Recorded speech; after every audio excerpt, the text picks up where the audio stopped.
বর্তমানে ইউনূস সরকার যে পাপেট সেটা বিভিন্ন জায়গা থেকে প্রমাণিত হয়েছে যে তাকে পেছন থেকে কেউ যেভাবে তাকে চলতে বলছেন তিনি সেভাবে চলছেন, এই কথাটা বারবার আপনার সঙ্গে কথোপকথনে এবং সূত্র মারফত সেগুলো একেবারে সামনে এসেছে। তাহলে এই ইউনূসের পেছনে কে? পাকিস্তানি আইএসআই এবং তার সঙ্গে তারেক রহমান, নাকি তার সঙ্গে আগে থেকেই এই তারেকের যোগাযোগ ছিল এবং সেই সমগ্র ঘুঁটিটা সাজিয়েছিল এইভাবে? তারেকের সাথে যোগাযোগ ইউনূসের অনেক আগের থেকে ছিল। ইউনূস জানে যে তারেক আওয়ামী লীগ বিরোধী, স্বাধীনতা বিরোধী যে চক্র, তার একজন ভোকাল, একজন সিরিয়াস একজন পার্সন সে হচ্ছে তারেক রহমান। কারণ পাকিস্তানি দাউদ ইব্রাহিমের সাথে তার বৈঠক হয়েছে অনেক আগে, তো এটা মানুষ জানে, পত্র পত্রিকায় এসছে। তো এই ষড়যন্ত্র, যার জন্য তারা সকলেই মিলে, শেখ হাসিনা বিরোধী বা স্বাধীনতা বিরোধী যারাই এই চক্রান্তের সাথে জড়িত, তারা সবাই জানে এবং বোঝে যে কিভাবে কাকে সাথে নিতে হবে। তো তারেক রহমান, অবশ্যই তারা তারেক রহমানকে বেছে নিছে।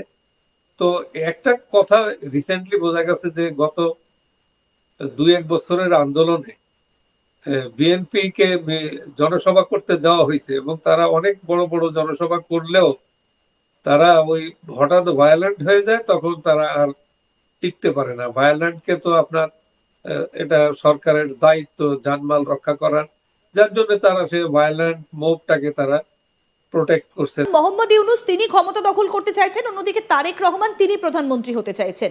সেনা প্রধান তো রয়েছেন এবং তার বর্তমান বক্তব্য মনে হচ্ছে তিনি রণে ভঙ্গ দিয়েছেন। তাহলে কতটা সম্ভব তারেক রহমানের পক্ষে এই প্রধানমন্ত্রীর কুর্সি দখল করাটা? এটা আপনার একটা লোকের রাজনৈতিক ইতিহাস, তার কর্মকাণ্ড লক্ষ্য করলে বোঝা যায় যে সে কতটা ক্যাপাবল। তারেক ইউনূস, তারেক কিন্তু শুরু থেকেই, আমার মনে হয় 2-1 দিন আগ পর্যন্ত তারেক সিরিয়াসলি ইউনূসকে সহযোগিতা করছে, সমর্থন দিয়েছে তার পার্টি সহ।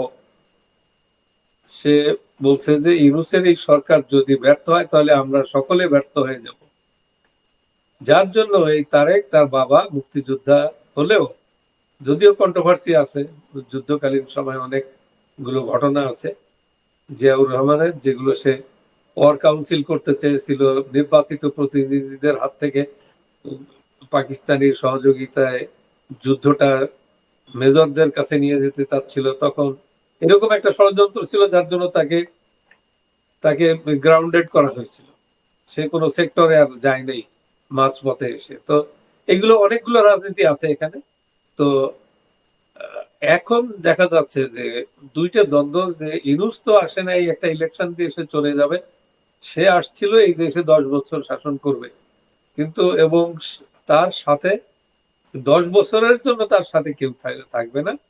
ইভেন যে জঙ্গি জেহাদি জামাত, তারাও 10 বছর না, ইউনূসকে এক পর্যায়ে গিয়ে সহযোগিতা করছে। একদমই, অর্থাৎ বিএনপিও না, জামাত জঙ্গি এরাও ইউনূসকে রাখবে না চিরস্থায়ী ভাবে। তো ঘটনা যেখানে গড়িয়েছে এ পর্যন্ত, যে বিএনপি মনে করছে আওয়ামী লীগ নেই, ফাঁকা মাঠে গোল দিয়ে চলে আসা যাবে, কিন্তু বিএনপি 5 তারিখের ওই ষড়যন্ত্রমূলক পরিবর্তনের পরে বিএনপি সারা বাংলাদেশটাকে অ্যাটাক করছে। তারা মানুষের বাড়ি ঘর জ্বালিয়ে পুড়িয়ে ছারখার করে দিয়েছিল, মানুষ হত্যা করছে, তাদের ব্যবসা প্রতিষ্ঠান দখল করছে, চাঁদাবাজি শুরু করছে। আপনার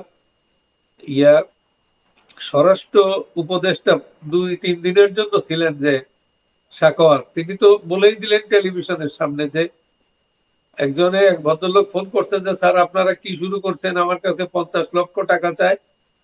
কয়েকজন লোক এসে, তো কারা চায়, এরা কারা, বলছে যে আমাদের ভাইয়া আসবে। ভাইয়াকে তারেক রহমান। এই বক্তব্য উনি টেলিভিশনে সরাসরি দেওয়ার পরে কিন্তু তাকে সেই স্বরাষ্ট্র মন্ত্রণালয় থেকে সরিয়ে দেয়। এই ঘটনা তো সবাই জানে। তো ওরা যেমন মানুষের উপর আক্রমণ করছে, তেমন চাঁদাবাজি শুরু করছে। চাঁদাবাজি কিন্তু এখনো তারা ঠেকাইতে পারে নাই। ঠিক। তারেক রহমান যতই বলুক, এইখানে তারেক রহমানের নেতৃত্ব কয়েকবার ধরেন 2014, 2018 আর 24, এই তারেক রহমানের কারণেই, তার সিদ্ধান্তের কারণে সে নির্বাচনে আসতে দেয়নি তার পার্টিকে। তার পার্টি তাহলে কি স্যার 2014 এবার তারেক রহমান বাংলাদেশে ফিরছেন? কবে ফিরছেন? এটা নিয়ে সন্দেহ আছে। কারণ যদি তার এটা প্রধানমন্ত্রীত্বের কুর্সি টার্গেট হয় তাহলে তো তাকে বাংলাদেশে ফিরতে হবে, তাকে নির্বাচনের লড়াইয়ে নামতে হবে।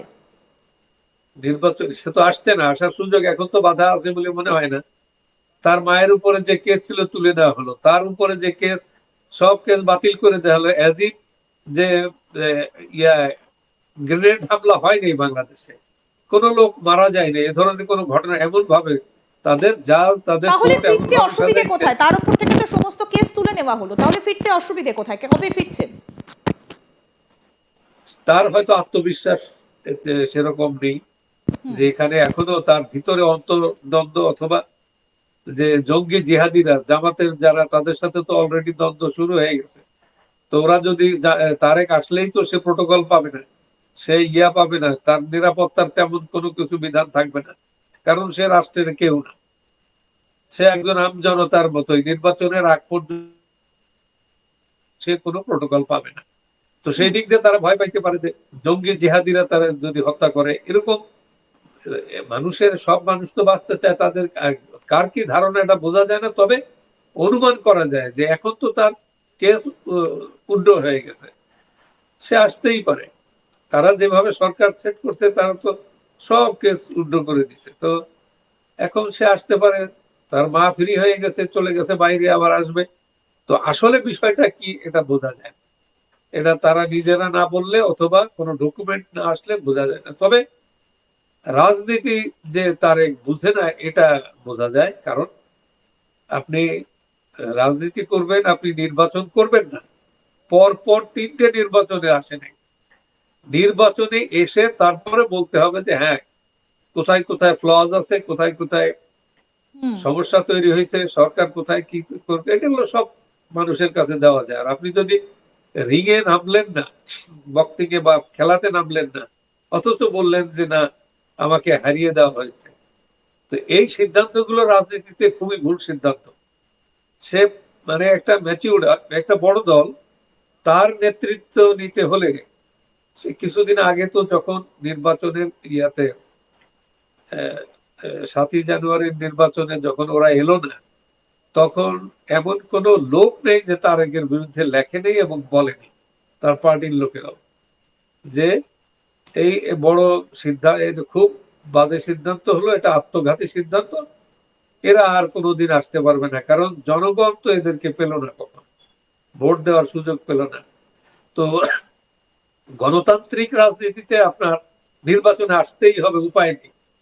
জিয়াউর রহমান নির্বাচন করছে, একেবারে প্রথম হানা যাচ্ছে তাই ইয়াদের কর্মচারীদের বলে দিছে যে সব হ্যাঁ করে নিয়ে এসো, ভয়াবহ কারচুপি শুরু হলো। তারপরে সে একটা নির্বাচন দিয়েছিল, সেই আচ্ছা। নির্বাচনে আওয়ামী লীগ মাত্র 34টা সিট পাইছিল।